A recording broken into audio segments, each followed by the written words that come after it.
Yo, bienvenue à Manga Badass. Cette vidéo va se consacrer à deux auteurs connus et reconnus, Jiro Taniguchi ainsi que Taiyo Matsumoto, à travers leur œuvre Blue Corner et Zero. Tous les deux des éditions Pika Graphics.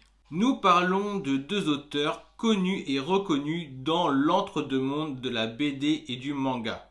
Ils ont en commun qu'ils se rapprochent de la BD franco-belge en s'inspirant d'auteurs à la renommée universelle comme Enkil Bilal ou Moebius, pour ne citer que.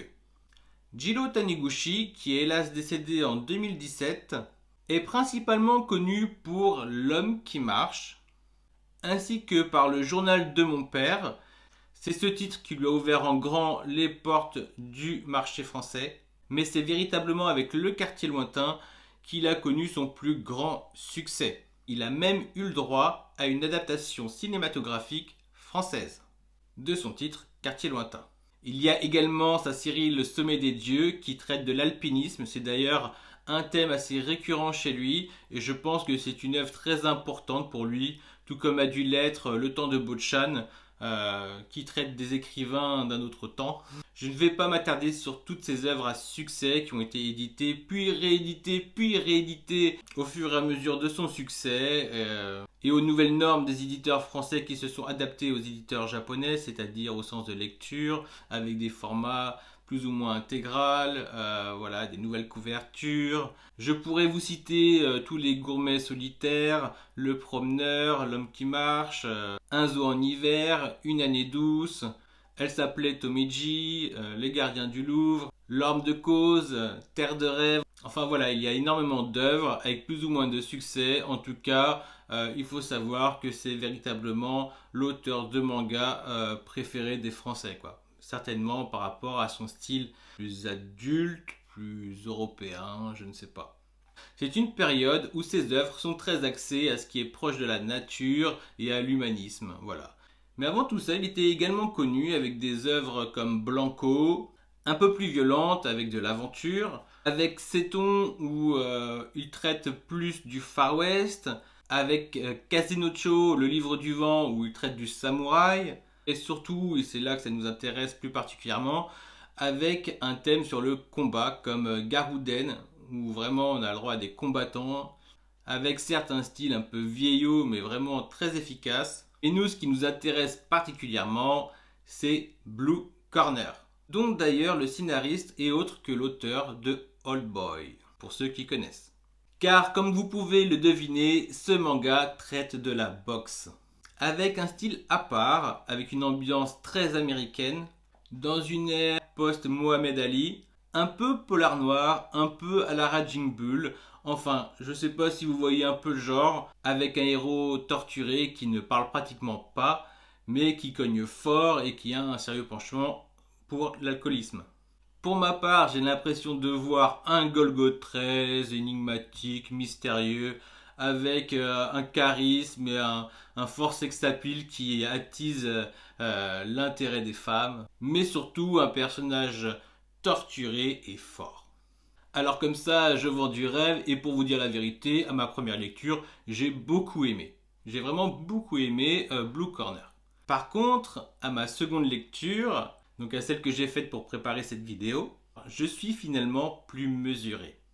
Car tout me paraît un petit peu trop caricatural, mais surtout, et je crois que c'est le plus gros défaut, ça va trop vite. Donc, à partir du moment où il monte sur le ring, il y a hélas plus grand intérêt, plus assez de tension qui donne envie de tourner la page, alors que, et c'est peut-être l'erreur que j'ai faite, c'est de lire Blue Corner après Zero.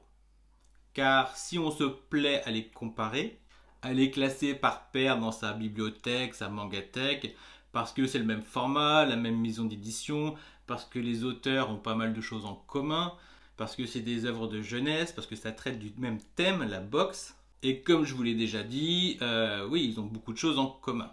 Seulement, pour Zero, le traitement est totalement différent. Bon, graphiquement, dès les premières pages, tu vois qu'on a affaire à une œuvre de jeunesse, avec un style qui se rapproche plus de Printemps bleu ou de Amer béton, voire clairement du manga qu'il a fait avant, Le rêve de mon père. qui d'ailleurs est sorti il n'y a pas si longtemps chez nous. Dans Blue Corner, le côté rétro est marqué certes par le style graphique, mais aussi par les références, les vêtements, les objets, alors que dans Zero, seule sa patte graphique donne véritablement cette information. On est encore dans un style assez inégal, avec des cases parfois caricaturales et d'autres véritablement sublimes. Taiyo Matsumoto a conquis sa notoriété, sa renommée chez nous à travers son œuvre Amer Béton. C'est la première qui est parue en France avec l'éditeur Tonkam et ça a été suivi avec Printemps Bleu et Frères du Japon. C'est également avec Amer Béton que le grand public a pu découvrir son œuvre via une adaptation cinématographique en animation dans les cinémas en France. Mais il a véritablement trouvé son public avec Ping Pong, qui était à l'époque édité par Delcourt, et Number 5, édité par Kana. C'est véritablement à cette époque qu'un public en France commence à idolâtrer cet auteur.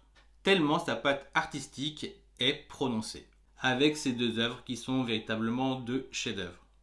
Le thème de l'enfance, une atmosphère particulière, les inspirations à Moebius concernant Number 5 sont omniprésentes et son style continue toujours à évoluer, pratiquement à travers chaque œuvre. Il arrive à nous prendre à contre-pied avec Samurai Bamboo, où il favorise un style qui ressemble à l'estampe, et avec Sunny, il y a une impression de maturité. Tout comme Enki Bilal, Naoki Urasawa, Hirohika Araki et Jiro Taniguchi, il dessine un one-shot spécialement conçu sur le thème du Louvre avec les éditions Futuropolis. Ce qui, il faut le dire, est une véritable consécration pour le public français, que ce soit pour les fans, les connaisseurs et forcément le grand public, et donc pour un public plus large. Dans Zero, les personnages sont travaillés et ce jusqu'aux personnages secondaires, tertiaires, quartières, ce que vous voulez. Car ils ont leurs petites phrases, leurs petits commentaires et on connaît leurs pensées. Ce qui fait qu'on arrive à véritablement les identifier et ils laissent des messages dans la narration. Le héros, lui, est tout aussi charismatique, bien que différent si on compare à celui de Blue Corner. Seulement, quant à lui, il ne reste pas dans une caricature du personnage mystérieux, qui ne parle pas, mal rasé. Non, on perçoit des faiblesses et on doute de lui, quoi. Il se retrouve à boxer avec une narration qui nous tient en haleine. Il y a du suspense et on s'interroge sur les personnages principaux, à savoir les adversaires, les amis, les antagonistes ou pas. Voilà. On est happé par l'atmosphère, on se pose des questions, on est dans un univers dont l'auteur a le secret. D'ailleurs, à la suite de cette lecture et à celle du catalogue de Taiyo Matsumoto, j'ai qu'une envie, c'est de me replonger dans le manga Le rêve de mon père, que j'avais à peine commencé puis que j'ai mis de côté pour X raisons. Donc voilà une bonne occasion de ressortir les 3 tomes. Alors le prix peut paraître un peu trop élevé. Lorsqu'on voit 25 € le tome, il ne faut pas oublier que c'est un intégral. Au Japon, c'est sorti en 2 tomes. Et honnêtement, sans parler du format qui est de très bonne qualité, le contenu vaut largement son prix. C'est une œuvre monstrueuse. Alors oui, les œuvres peuvent se lire en parallèle, elles se lisent bien ensemble, mais si je peux vous donner un conseil, lisez d'abord Blue Corner pour ensuite vous attarder sur Zero. Car en conclusion, ce n'est que mon avis, je trouve que Blue Corner, ça va trop vite. Ça va trop vite, on sent que c'est un one-shot, on sent qu'il y a des raccourcis, que ce soit pour les personnages ou la narration et le combat final. Alors que dans Zero, ça prend son temps. Et on le ressent. Car jusqu'à la fin, c'est captivant. Vous êtes captivé par la fin jusqu'à la dernière page. Voilà. C'est que mon avis, vous pouvez préférer le style de Jiro Taniguchi à celui de Taiyo Matsumoto. Vous pouvez préférer Blue Corner à Zero. Pour ma part, j'ai été transporté avec Zero, je suis allé beaucoup plus loin. Après voilà, ils n'ont pas le même nombre de pages aussi, c'est à prendre en compte. Ce que je sais aussi, c'est que Blue Corner, vous pouvez le trouver en version numérique, ainsi que Garuden, du même auteur, qui est vraiment très bien. Quant à Zero, vous ne pouvez l'acheter qu'en format papier. Voilà, sur ce, je vous embête pas plus. Je vous dis à bientôt. Prenez soin de vous. Lisez des mangas et lisez des mangas. Voilà, ciao.